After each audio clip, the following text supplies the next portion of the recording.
സംസ്ഥാനത്ത് വീണ്ടും കാട്ടാനക്കലയിൽ ഒരു ജീവൻ കൂടി പൊലിഞ്ഞു. പാലക്കാട് മുണ്ടൂരിലെ ഞാറക്കോട് സ്വദേശി കുമാരനെയാണ് കാട്ടാന വീട്ടുമുറ്റത്ത് വെച്ച് ക്രൂരമായി കൊലപ്പെടുത്തിയത്. ജനരോഷത്തെ തുടർന്ന് മണിക്കൂറുകൾക്ക് ശേഷമാണ് കുമാരന്റെ മൃതദേഹം ജില്ലാ ആശുപത്രിയിലേക്ക് മാറ്റിയത്. പാലക്കാട് ജില്ലാ ആശുപത്രിയിൽ പോസ്റ്റ്മോർട്ടം പൂർത്തിയാക്കി മൃതദേഹം ബന്ധുക്കൾക്ക് കൈമാറി.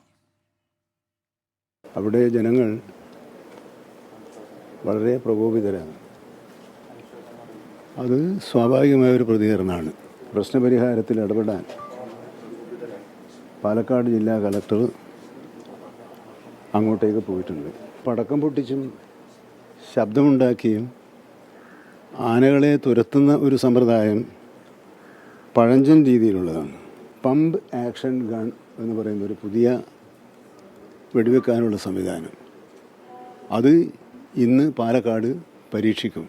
റബ്ബർ ബുള്ളറ്റ് ഉപയോഗിക്കുന്നതിന് പകരം അതിനേക്കാൾ കുറച്ചുകൂടി ശക്തിയുള്ള ശേഷിയുള്ള ഒരു സംവിധാനമാണ്. അത് നമ്മൾ വാങ്ങിച്ചിട്ടുണ്ട്. അത് ഉപയോഗിച്ച് ആനകളെ തുരത്താനുള്ള നടപടികൾ സ്വീകരിക്കും.